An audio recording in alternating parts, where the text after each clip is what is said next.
اعوذ باللہ من الشیطان الرجیم بسم اللہ الرحمن الرحیم یا ایہا الذین آمنوا لا تکونوا کالذین آذوا موسیٰ، اے ایمان والو تم ان لوگوں کی طرح مت ہو جنہوں نے حضرت موسیٰ علیہ السلام کو تکلیف دی، ستایا۔ فبرأہ اللہ مما قالوا، پھر اللہ تعالیٰ نے حضرت موسیٰ علیہ السلام کو بری قرار دیا، بے عیب دکھلایا اس سے جو وہ کہتے تھے، یعنی جو وہ حضرت موسیٰ علیہ السلام کے بارے میں کہتے تھے، اللہ تعالیٰ نے اس سے حضرت موسیٰ علیہ السلام کو بے عیب دکھلایا۔ وَكَانَ عِندَ اللَّهِ وَجِيهًا، اور حضرت موسیٰ علیہ السلام اللہ کے ہاں آبرو والے تھے۔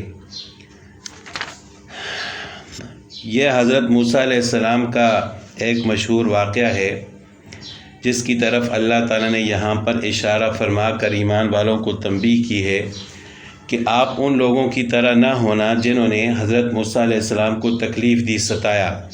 یعنی آپ اس طرح نہ ہونا کہ آپ نبی صلی اللہ علیہ وسلم کو تکلیف دینا شروع کر دو اور ستاؤ۔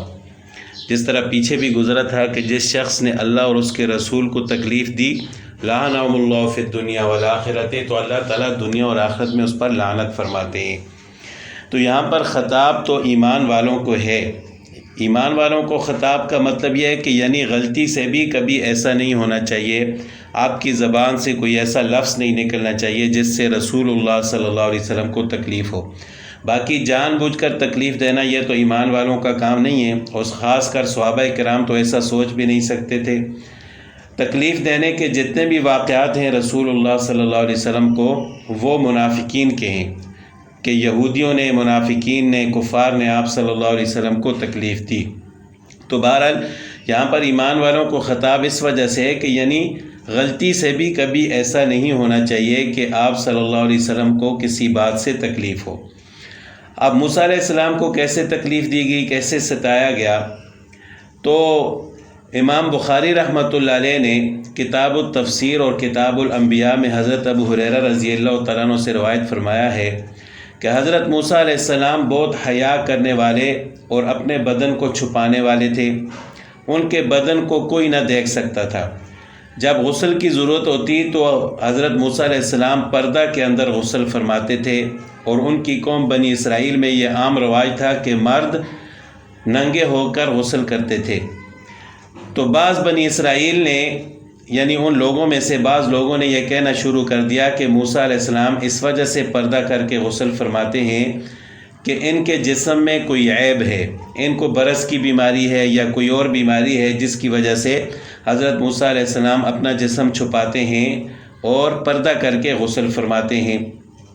اب یہ بات جو ہے حضرت موسیٰ علیہ السلام کے لیے بڑی تکلیف دہ تھی، اور ظاہر حضرت موسیٰ علیہ السلام کے لیے تکلیف دہ تھی تو اللہ تعالیٰ کے لیے بھی تکلیف دہ تھی، جس نے اللہ کے نبی کو ستایا گویا کہ اس نے اللہ کو ستایا۔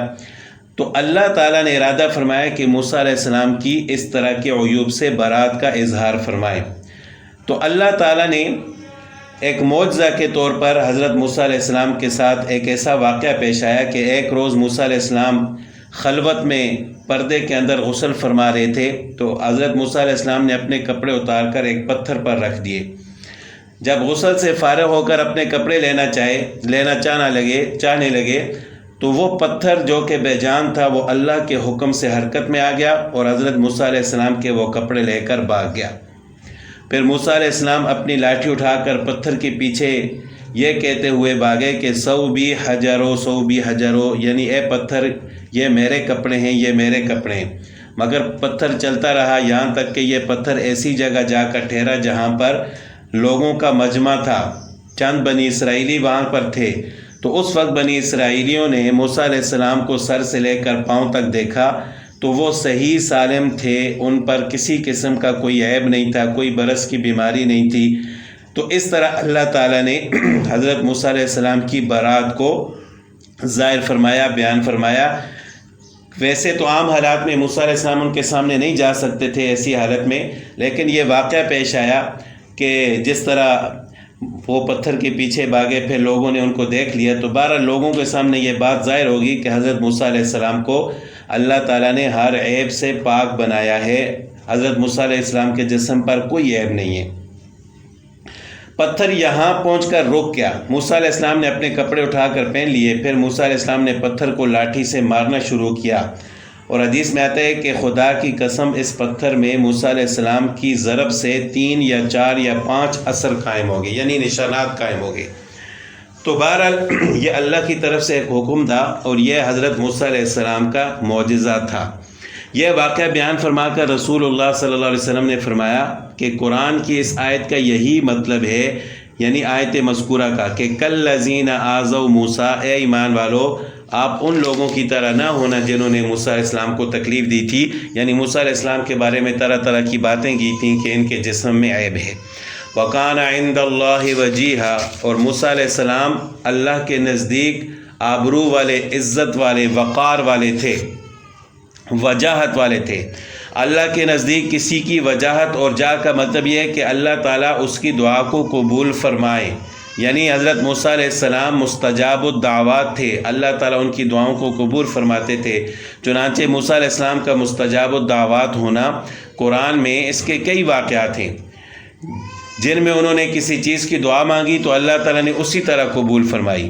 ان میں سب سے زیادہ عجیب یہ ہے کہ حضرت ہارون علیہ السلام کو پیغمبر بنانے کی دعا کی، اللہ تعالیٰ نے قبول فرما کر ان کو موسیٰ علیہ السلام کے ساتھ شریک رسالت بنا دیا۔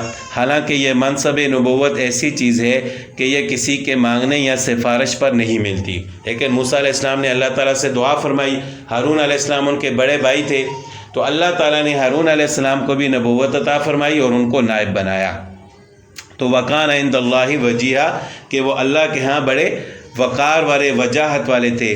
یا ایھا الذین آمنوا اتقوا اللہ وقولوا قولا سدیدا، اے ایمان والو اللہ سے ڈرو اور سیدھی بات کہو، یعنی ان لوگوں کی طرح الٹی سیدھی باتیں نہ کرو، اپنی زبان کی حفاظت کرو، خاص کر نبی صلی اللہ علیہ وسلم کے بارے میں، ایمان والوں کے بارے میں ایسی باتیں نہ کرو جن سے ان کو تکلیف ہو۔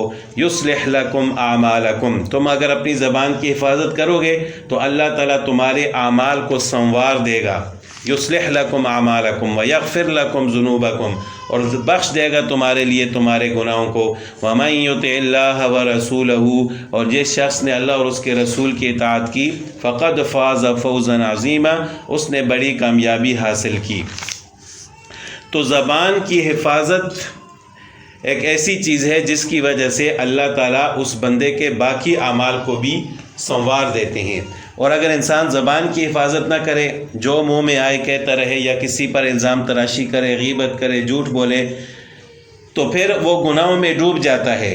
تو انسان اس وقت تک تقوی حاصل نہیں کر سکتا جب تک وہ اپنی زبان کی حفاظت نہ کرے۔ تو اللہ تعالیٰ فرماتے ہیں کہ اگر زبان کی حفاظت کرو گے، ٹھیک بات کہو گے، تمہارے اعمال بھی درست ہوں گے۔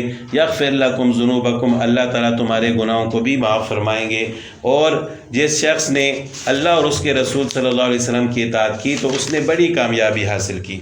انا عرضنا الامانۃ علی السماوات، بے شک ہم نے امانت کو پیش کیا آسمانوں پر، والارض اور زمین پر، والجبال اور پہاڑوں پر، فابینا تو انہوں نے انکار کیا، ان یحملنها اس کو اٹھانے سے یا قبول کرنے سے، واشفقن منها اور اس سے ڈر گئے، وحملها الانسان اور اس کو اٹھا لیا انسان نے، انه کان ظلوما جہولا بے شک انسان بڑا بے ترس اور نادان ہے۔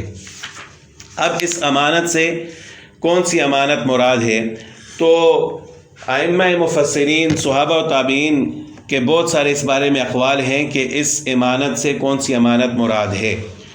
تو بعض حضرات فرماتے ہیں کہ اس سے نماز مراد ہے، بعض کہتے ہیں زکوٰۃ مراد ہے، بعض کہتے ہیں فرائض شرعیہ مراد ہیں، بعض کہتے ہیں کہ امانت اموال مراد ہیں۔ تو بہت سارے اقوال اس میں ہیں۔ خلاصہ یہ ہے کہ امانت سے مراد احکام شرعیہ کا مکلف اور مامور ہونا ہے، جن میں پورا اترنے پر جنت کی دائمی نعمتیں اور خلاف ورزی یا کوتاہی پر جہنم کا عذاب اس کا وعدہ کیا گیا ہے۔ اور بعض حضرات نے فرمایا کہ امانت سے مراد احکام الہیہ کا بار اٹھانا، بوجھ اٹھانے کی صلاحیت اور استعداد ہے، جو عقل و شعور کے خاص درجے پر موقوف ہے۔ تو بہرحال چونکہ پہاڑوں پر، آسمانوں اور زمینوں پر اس امانت کو پیش کیا گیا، ان کو نہ تو اللہ تعالیٰ نے عقل عطا فرمائی اور نہ ہی وہ اس کے مکلف ہیں۔ تو اللہ تعالیٰ نے انسان کو احکام الہیہ کا مکلف بنایا ہے، انسان کو عقل و شعور بھی عطا فرمایا ہے، اور انسان کو عزت بھی عطا فرمائی ہے، اور انسان کو اشرف المخلوقات بھی پیدا فرمایا ہے، جس کی وجہ سے انسان سے کل قیامت کے دن پوچھا جائے گا کہ آپ نے احکام الہیہ پر کتنا عمل کیا ہے، تو اسی پر جنت اور جہنم کا فیصلہ ہوگا۔ تو اللہ تعالیٰ فرماتے ہیں کہ انسان بڑا ہی بے ترس، ظالم اور نادان ہے۔ لِيُعَذِّبَ اللَّهُ الْمُنَافِقِينَ، اس امانت کو کیوں اتارا گیا؟ تاکہ عذاب دے اللہ منافقین کو، منافق مردوں کو، والمنافقات اور منافق عورتوں کو، والمشرکین اور شرک کرنے والے مردوں کو، والمشرکات اور شرک کرنے والی عورتوں کو، وَيَتُوبَ اللَّهُ عَلَى الْمُؤْمِنِينَ وَالْمُؤْمِنَاتِ، اور معاف کرے اللہ ایمان والے مردوں کو اور ایمان والی عورتوں کو، وَكَانَ اللَّهُ غَفُورًا رَحِيمًا، اور اللہ تعالیٰ بڑا بخشنے والا ہے، رحم کرنے والا ہے۔ یعنی جو لوگ منافق ہیں، چاہے مرد ہوں یا عورت، مشرکین ہیں، مرد ہیں یا عورت ہیں، اللہ تعالیٰ ایسے لوگوں کو رحمت اور مغفرت سے نہیں نوازے گا، بلکہ اللہ تعالیٰ ایسے لوگوں کو عذاب عطا فرمائے گا۔ اور جو لوگ ایمان والے ہیں، چاہے مرد ہیں یا عورتیں ہیں، تو اللہ تعالیٰ نے ان کے لیے جنت کیا رکھی ہے، اور ان کی جو غلطی کوتاہیاں ہوں گی تو وہ اللہ تعالیٰ معاف کرنے والے ہیں۔